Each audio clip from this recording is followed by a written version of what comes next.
Welcome to another edition of the Game Preview Podcast. Ethan Greenberg, Cynthia Frelund, the Jets 2-2 after 4 games. Cynthia, let's just start with this. If you're a Jets fan and you were told that Zach Wilson would miss the first 3 games of the season, you saw the AFC North each of the first 4 games, and you come out with a 2-2 record, if you're a Jets fan, are you signing up for that? I'm absolutely signing up for that. And I'm signing up for a receiving touchdown by Zach Wilson every week because I need more gritty. I need him to do the gritty every time, all the time, every week. 2-part question. You just open up the can of worms. 1, what did you think of the gritty? What's your score out of 10? I think that it was a really strong start. So I would give it like a 6 or a 7 out of it. And also the fact that he did it, like A+ for that. But I think I need to see it more often, right? If you score more touchdowns, you get to practice more often. So I think it's a win-win for everyone here. He practices more. Right. There's more touchdowns. We get to see more. Like that's what I'm signing up for. I think you hit the nail right on the head because Zach Wilson, first game back, this is the first gritty that we've seen. Maybe over the course of the season, it'll improve a little. It was still a good try, still a good effort. I also agree it is probably in the 6 to 7 range. Now, what is your gritty? Like a 0, like a 2. I'm not meant for that. I'm not meant for the gritty. Like I'll stay far away from the gritty. We'll be great with that. I will appreciate the gritty from afar. Did you think, because this is Jets-Dolphins on Sunday, that Zach Wilson's gritty was better than Mike Gesicki's, or was Mike Gesicki actually making fun of himself? I think Mike Gesicki might be making fun of himself because that's what I like. That's how I would do it if I were grittying. So I don't know. It seems like it. It seems like it. Well, all Jets fans are hoping to see a little more gritty from Zach Wilson, but I think, you ready for this wordplay? Jets fans are pretty giddy at what happened last Sunday at Pittsburgh. Let's just dive into the first quarter here. It's talking about the man of the hour, Zach Wilson. Zach Wilson's performance felt like really came alive in the fourth quarter. What did you think about the way he played up to that point, and what does it say about maybe the progression early on in year 2 for him?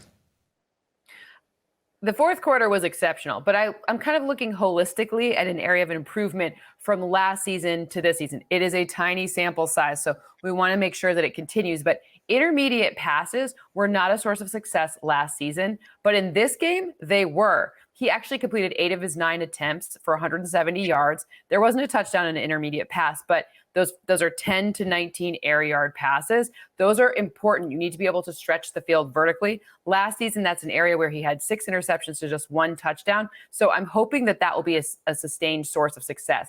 And fourth quarter, you have to talk about it, but we'll talk about that in a second. But really, really well done, getting better as the game evolved. So that's important too.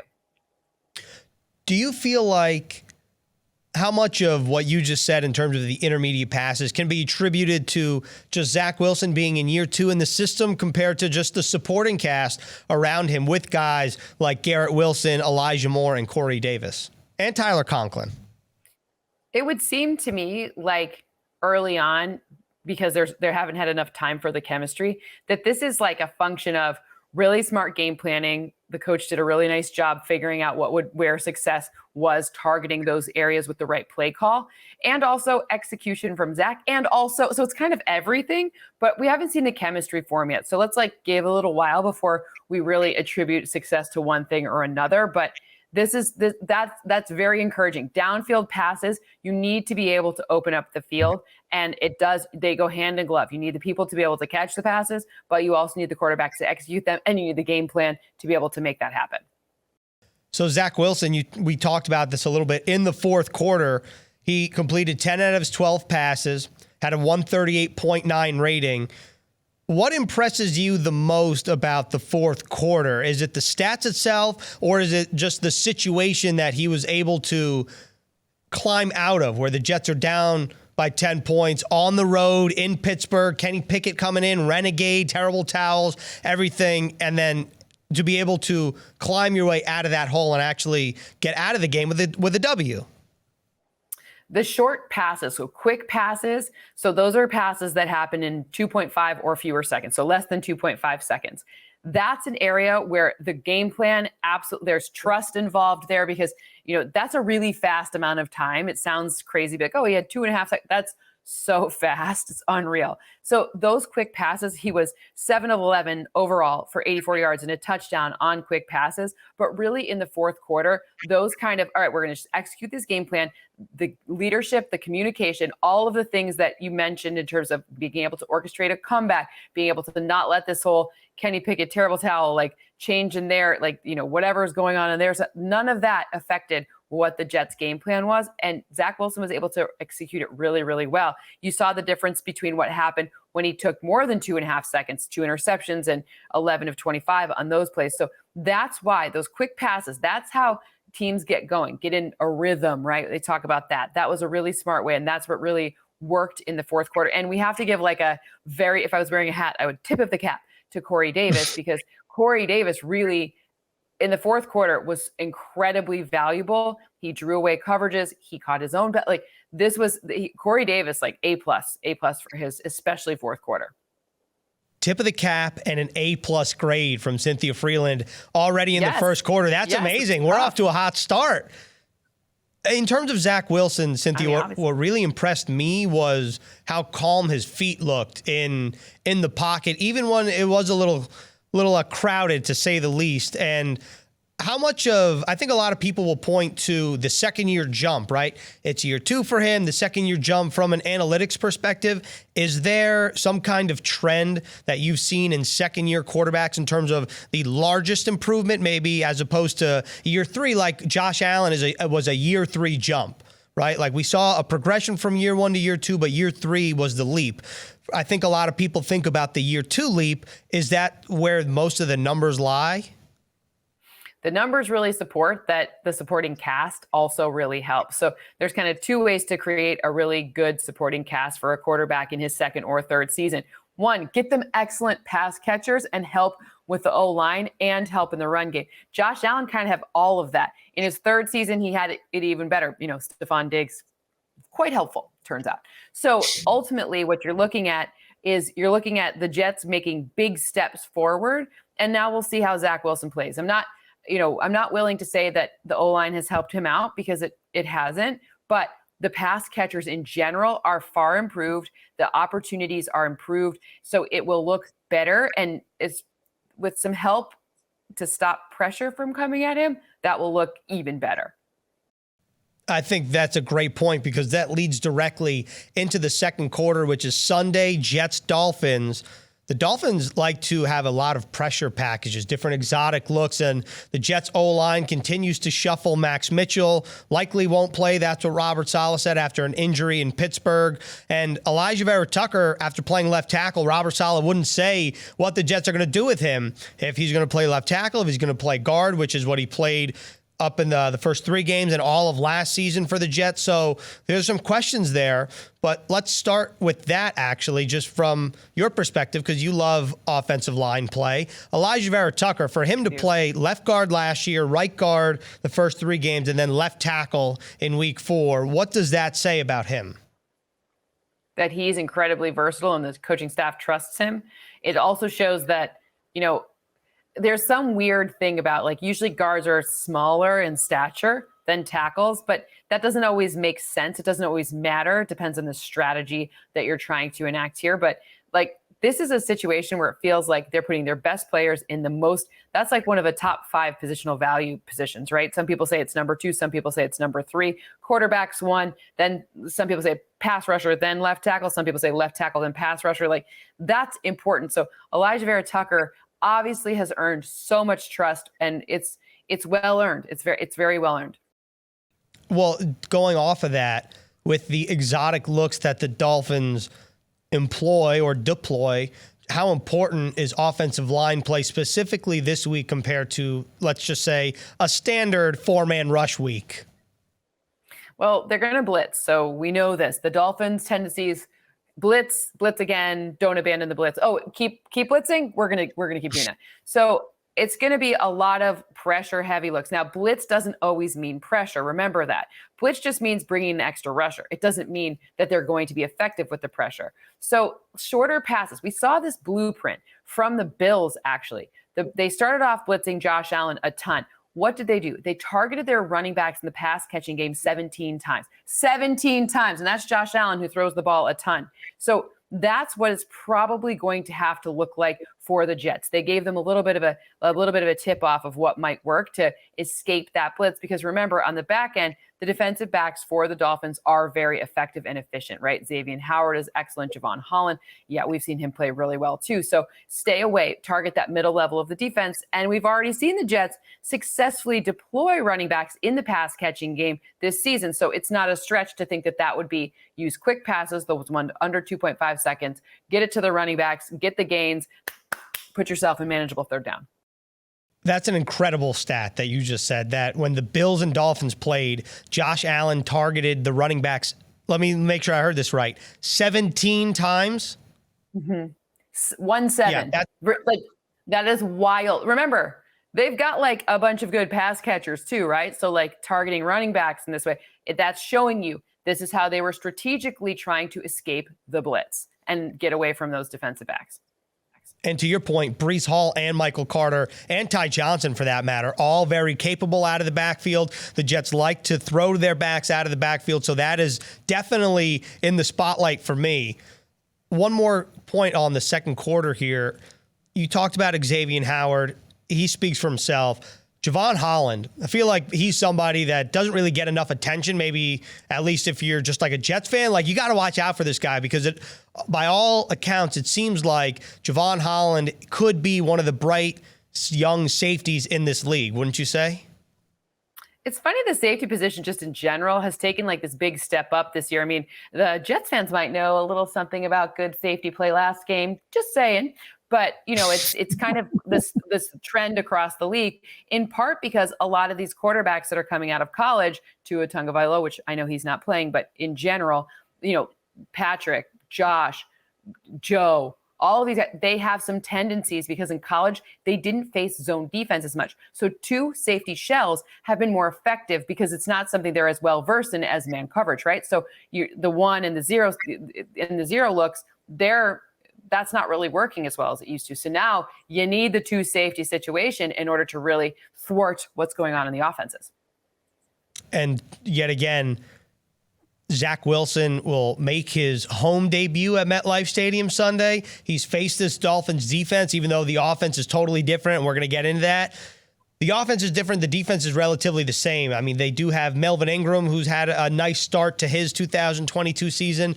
But if you're a Jets fan and you want to know what to expect, at least up front, to Cynthia's point, you expect the blitz and you expect a lot of disguises. So that's what's to come. That brings us to halftime. And I promised you that I would never forget halftime. So here we are. Forget halftime.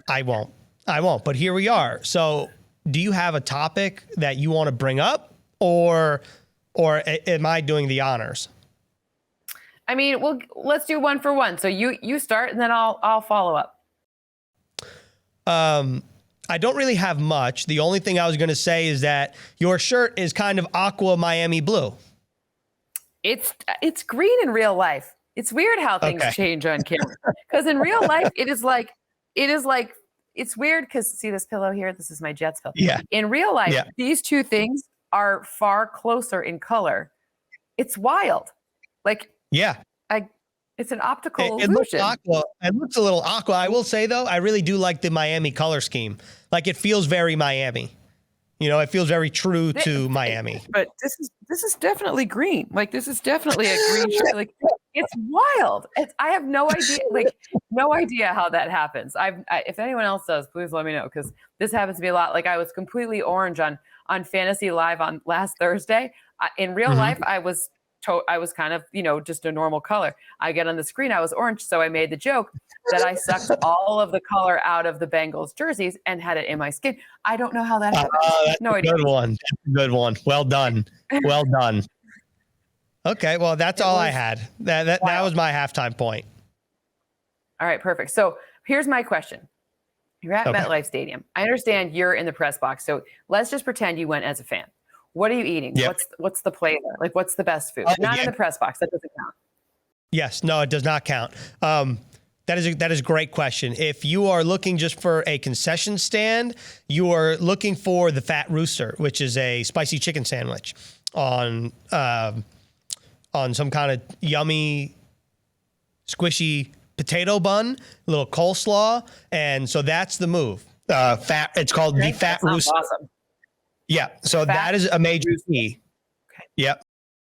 So that's what I would do if I were a fan. Now, if I had some extra, let's say I knew somebody in the organization, if I went as a fan and they happen to get me some kind of club pass where you're going somewhere, I would still choose the Fat Rooster. Or I would, they do have sushi, but I wouldn't suggest the sushi because it doesn't feel like it's game day food. You know what I mean? Like, it's good, but it doesn't feel like it's game day food. I had sushi at SoFi, and I felt the same way. Like, I'm like, oh, it's LA. Like, how the food, I'm going to whisper this because whatever, but the food at SoFi isn't that great. Yeah, I won't. Just to listen. If you're listening, there you go. You get free advice all the time from the two of us. So, I'm just saying. You know what? I'm glad you mentioned this, though, Cynthia, because as a fan, I'm very excited about this. I'm going to see your Detroit Lions play the Chicago Bears in Chicago on the Jets bye week, going as a fan, and I'm really excited about it. All right, so I'm going to give you a list offline. I'm going to give you a list of places to eat in Chicago because I went to Northwestern. Not for undergrad. You are the real. You know the real. I went for like my MBA. Totally nothing to do with. And I didn't go to journalism school. I'm not a journalist, but I'm going to give you a list of all of the places that you need to go eat in Chicago. Yes. So Chicago is a great eating city. New York is better. I'm not touching that. I'm just saying it's a really good eating city. I'm very excited. And I'm not team deep dish overall. Like, if I had to choose one or the other, as in deep dish or New York slice, I'm going New York slice, but I will obviously try deep dish in the place that it originated because I feel like I have to. I mean, yeah, but just don't get a big piece because there's so much better eating in Chicago than any deep dish pizza. It's just a lot of dough, and it just feels like it's like you got to try it. Yeah. But don't waste your palate on that. Don't waste your appetite on just that. There's so I'm here for it. You just gave me Midwestern. We know how to be fat. I'm Midwestern. I can say that. We know fat things. You got to go to Portillo's. It's way better. Get the hot dog and the milkshake. Yeah. It'll be so much better. It's gross. It's great. Did you say Pontillo's? Is that the name? Portillo's. Portillo's. Pontillo's. I mean, I think Pontillo's is a place in Rochester. I think that's a pizza place in Rochester because my friend grew up there. Hold on, Pontillo's. I think you can get pizza at Portillo's, but you can get a hot dog. It's really good. I believe that Portillo's, yes, Pontillo's is in Rochester, and that's how I knew that. Anyway, he's going to be very excited that I just dropped Pontillo's on the Game Preview podcast. That was a great halftime. I feel rejuvenated. I feel ready to go. I feel ready to talk about this Miami team in the third quarter because we're starting with a guy that's starting his first game for the Miami Dolphins. That's Teddy Bridgewater. Now, Teddy Bridgewater played the Jets last year with the Denver Broncos. The Jets lost to the Broncos. Teddy had a good game, didn't throw for any touchdowns, didn't throw any picks either, but he completed nearly 80% of his passes. I believe it was 76%. What kind of let me rephrase that. How do you think the Dolphins offense could potentially change with Teddy Bridgewater under center? The first thing that I notice when I look at this offense, and this is good news for the Jets, they're not effective or efficient at running, which is funny because everyone's like, oh, Mike McDaniels comes from San Francisco. There's going to be all these running backs we need to draft in fantasy. But that hasn't been the case, right? So they've averaged just 69.3 rushing yards per game. That's 29th in the NFL. 29th is third worst, right? So 3.46 yards per carry. That's 28th in the NFL. This is good news. Why am I bringing up all of this when you ask me a question about Teddy Bridgewater? Well, the run and efficiency from run will help with Teddy to create the opportunity to turn the ball over. Right now, he's going to have to pass. If they had a more effective and efficient run game, maybe it's a little bit easier. Teddy tends to play more conservatively. That's what we saw as a Bronco last season. Totally different offense, totally different scheme. But the problem that the Jets have, the problem that you're going to see is this catch and run ability from those two wide receivers. So Teddy Bridgewater, they're going to try to keep it conservative, just like they do with Tua. Like, I don't think the game plan changes all that much, right? But when you don't have a run game, in general, you're going to be taking more shots. Now, those shots are really helpful when you have the guy who's number one in receiving yards in the league. That's Tyreek Hill. And you got number one and number two in terms of yards after the catch. So that's an issue. And that's what they're going to have to stop. And I'm looking at you, LaMarcus Joyner. Can you be like just like last week again? Thank you. Do that. From your lips to God's ears, or to LaMarcus Joyner's ears, because LaMarcus Joyner was fantastic for the Jets last week. To his body. They'll just hear it manifest, right? Yeah, I think on Sunday there's going to be a deep shot, because you would anticipate that regardless if it's complete or not, the Dolphins are going to dial up the long ball to Tyreek. So Teddy's going to throw the ball.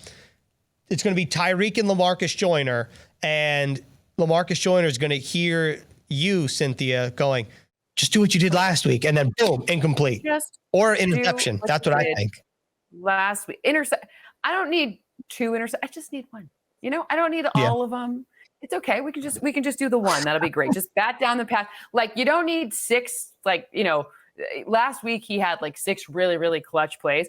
Let's just go with 4. Like, am I asking too much for 4? Like, both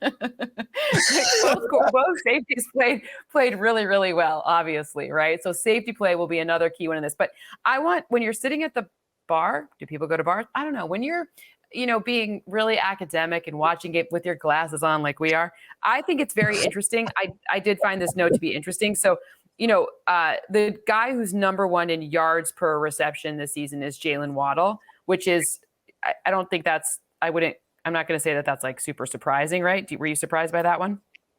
Not really. I mean, I feel like if you've got good speed, it doesn't really surprise me. And him and Tyreek have great speed. Guess who's number 2? Ooh. Corey Davis.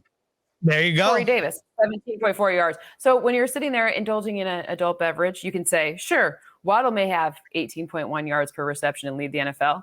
These are guys who've all had at least 15 receptions. It doesn't count if you just catch 1 60-yarder. Come on. But these are guys with at least 15 receptions, right? And number 2, Corey Davis, 17.4. There you go. Little fun fact for your friends.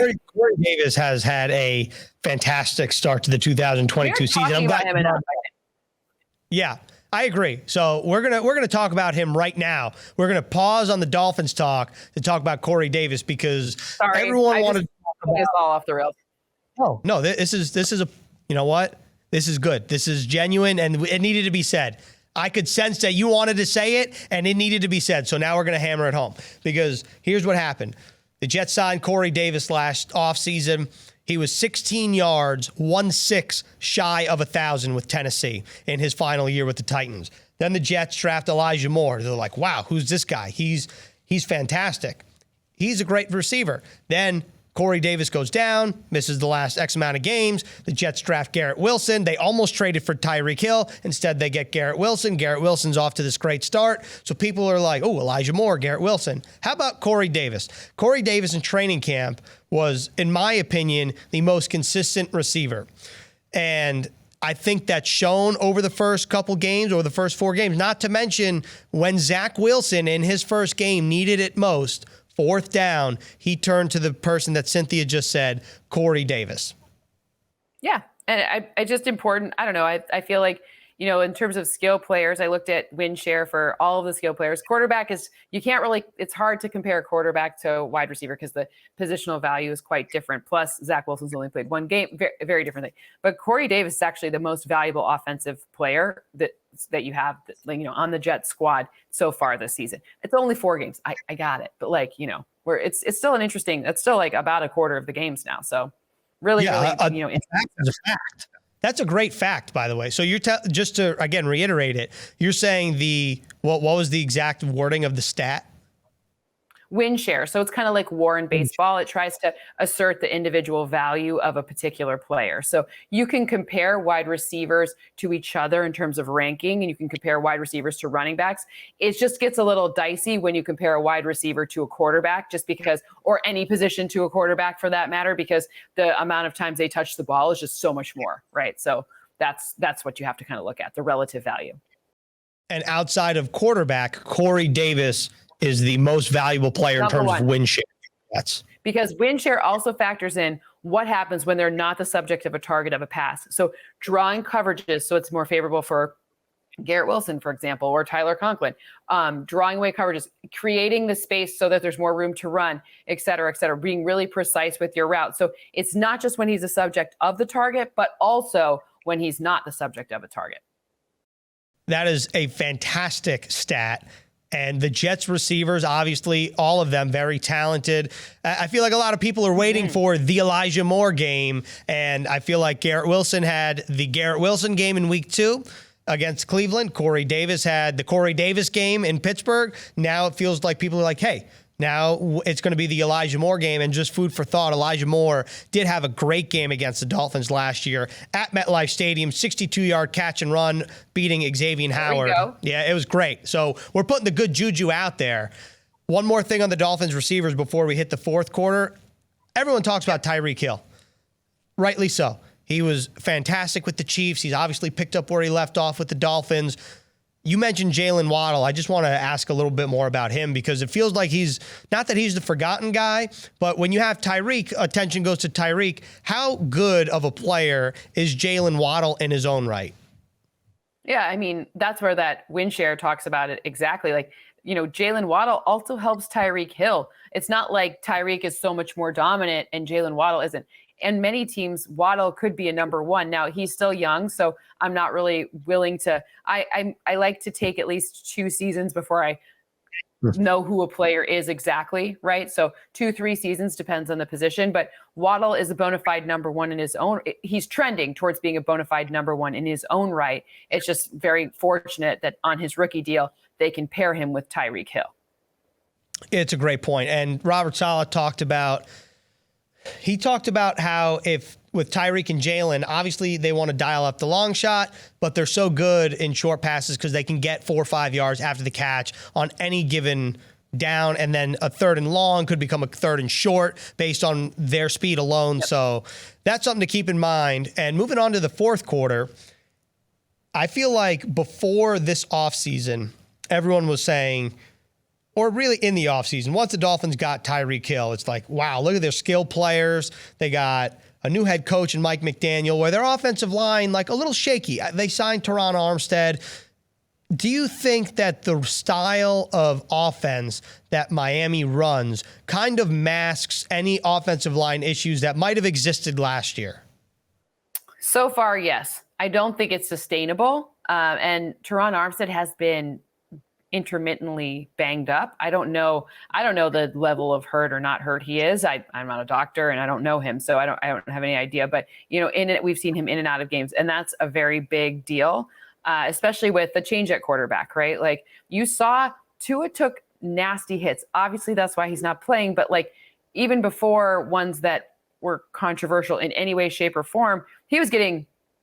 Those are some hard hits. And what they've been doing is they've been rolling out the game plan to start very conservative and then take those strategic deep shots. That's why they end up being 41.9% on third down, because they start very conservative. That's like 9th best, 10th best in the NFL. So they're very good at creating manageable downs and distances, even without the run game. It's a lot of those short passes. The problem is once you put enough of that on tape, then teams are going to be able to be like, we're going to come get you. So that's where defenses do have an advantage. And, you know, I know this sounds a little crazy, but remember Mike McDaniel and Robert Saleh, like they went up against each other, like, you know, in practice when they both worked for the Niners. So there is a little bit of familiarity there. It's not like you're sitting there creating a new strategy against someone that you've never faced. Like they're going to have some interesting, I think, little notes about each other that we're not even privy to. Definitely. I think the cat and mouse game is going to be especially under the microscope this week because of the history there. And one more thing on the Dolphins O-line. You said that you didn't think it was sustainable, what they're doing in terms of trying to mask the problems. What about it is not sustainable? When you can't get the run game to consistently help you and you abandon it, it often leads to and you know what? Every fan base knows this. What happens when your guy keeps getting pressured? Well, you get in riskier and riskier and riskier situations. Turnovers happen. More, what happens the play after a pressure? And then, by the way, what happens the play after another pressure after it was just pressured? So the problem then compounds. And if you abandon the run game and you can't consistently get enough running help and support, even those short passes start to falter. So if you get, I'm looking at Quinnen Williams and I'm looking at his 11 pressures. I know that, that doesn't sound like a ton. He has a 12% pressure rate. Where he's rushing from, not ideal for Teddy Bridgewater. Teddy Bridgewater's mobile, but that's not great. Quinnen Williams has been destroying linemen, and then you already have a line that's not great. So this could be an interesting one to see how Robert Saleh cooks up some pressure, especially from Quinnen Williams. I'm looking at that matchup specifically, could be a really big game factor. And if you're not going to run the ball, what is the adage? If you want to get away from pressure, run right at it or run around it, get away from it, right? But if you're going to force throws on everything, it's going to be a lot harder to do that. You brought me to my next point. It's like we've been doing this for a year and 4 games now. We take some good reps together. Continuity, it's the math works for us too. The math works for us. I think it was the in real life meeting that really sent this podcast to the next. Yeah, exactly. So in terms of the Jets defensive line, you mentioned Quinnen Williams. Robert Saleh had his praises just a couple hours ago, actually, talking about him. If the Jets are able to maintain pressure, whether it's from Quinnen, whether it's from the inside, whether it's from the outside, like Carl Lawson, Jermaine Johnson, whoever, how much do you think that can impact what the Dolphins want to do specifically through the air?